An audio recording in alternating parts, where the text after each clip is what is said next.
तो आइए जल्दी से आपको दिखाते हैं उत्तर प्रदेश विधानसभा चुनाव तारीखों का ऐलान हो गया है और यूपी चुनाव का पूरा कैलेंडर क्या है। देखिए, पंजाब, गोवा, उत्तराखंड तीनों राज्यों में एक ही चरण में 14 फरवरी को वोट डाले जाएंगे, लेकिन उत्तर प्रदेश जहां 7 चरणों में चुनाव होगा, यूपी चुनाव का पूरा कैलेंडर अब मैं आपको दिखाने जा रही हूं। इसमें डेट ऑफ नॉमिनेशन से लेकर वोटिंग तक की तारीख आपको बता रहे हैं। पहला चरण 14 जनवरी को नामांकन शुरू होगा, 10 फरवरी को वोटिंग होगी, 58 सीटों पर पहले चरण में वोट डाले जाएंगे, दूसरे चरण में 55 सीटों पर वोट डाले जाएंगे, 14 फरवरी को वोटिंग होगी, 21 जनवरी इसके लिए नामांकन की तारीख रखी गई है। इसके बाद तीसरा चरण जिसमें वोट 59 सीटों पर डाले जाएंगे, 20 फरवरी वोटिंग की तारीख है तीसरे चरण के लिए। चौथा चरण 23 फरवरी को वोट डाले जाएंगे, 27 जनवरी इसके लिए नामांकन की तारीख और 60 सीटों पर वोट डाले जाएंगे चौथे चरण में। आगे बढ़ते हैं, पांचवा चरण 27 फरवरी, मतलब ये फरवरी के महीने में आखिरी तारीख जिस दिन वोट डाले जा रहे हैं वो 27 फरवरी है।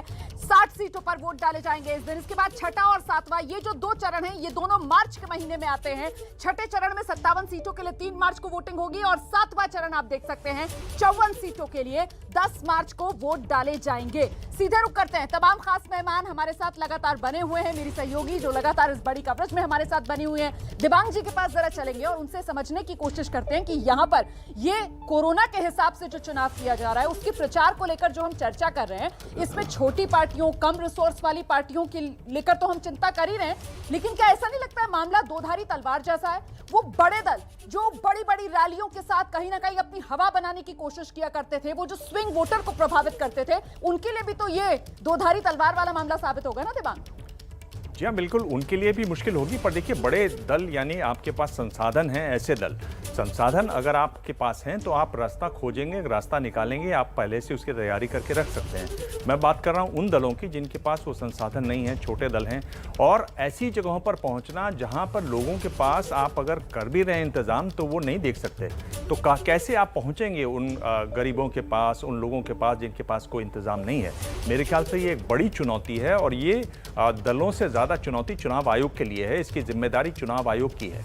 कैसे चुनाव आयोग का काम सिर्फ ये नहीं कि आप वोट करवाएं, वोट गिनें और विजेता घोषित करें।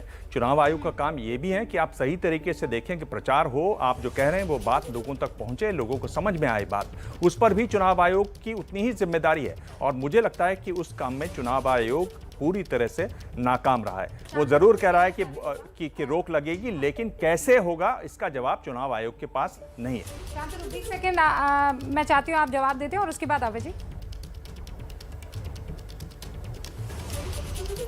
फेसबुक में करीब इस समय 7 करोड़ लोग यूपी में एक्टिव हैं और गूगल में करीब 10 करोड़ लोग यूपी में एक्टिव हैं। कुछ जिलों का डेटा बताऊंगा। उन्नाव में केवल 3.5 लाख लोग फेसबुक हैं, सुल्तानपुर में 6.5 लाख, सोनभद्र में 3 लाख, बल्कि कुछ जिले हैं जैसे मेरठ 21 लाख लोग, जालौन बहुत दूर का जिला है 4.5 लाख लोग। तो ऐसा नहीं है, फेसबुक में भी लाखों लोग हैं और एक बात जब आदमी फेसबुक पे वीडियो देखता है तो घर में कई लोगों को दिखाता है, ऐसा नहीं वो अकेले ही देख लेता है। तो प्राइमरी मीडियम एक व्यक्ति का होता है, तो कई लाखों लोग हैं और 7 करोड़ लोग मैं फिर से बताऊंगा फेसबुक पे एक्टिव हैं यूपी में, और करीब 10 करोड़ लोग गूगल पर एक्टिव हैं, जो सर्च के माध्यम से, यूट्यूब के माध्यम से गूगल को एक्टिव है। ओके, मुझे कुछ देर के लिए रुकना होगा। अबे जी 10 सेकंड में अगर आप अपनी बात पूरी कर पाए। 10 सेकंड। ये जो कहा जा रहा है कि पार्टियों में संसाधनों का असमान बंटवारा है, ये सही बात है, मैं इस चिंता से सहमत हूँ। और शांतनु जी ने जो आंकड़े दिए हैं वो भी सब ठीक आंकड़े हैं, वो ठीक है, लेकिन मेरा मानना है कि लोकतंत्र में ज्यादातर दल सामुदायिक वोट पड़ने की जो सामुदायिक अपील होती है उस पर भरोसा करते हैं। आज भी भारतीय लोकतंत्र का जो किरदार है वो सामुदायिक किरदार है।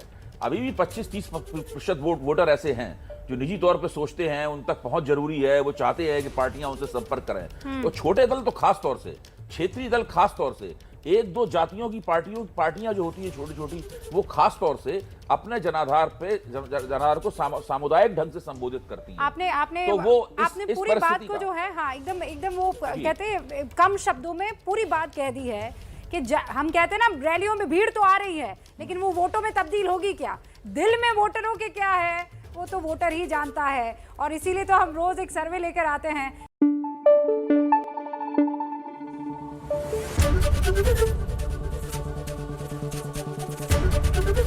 एबीपी न्यूज आपको रखे आगे।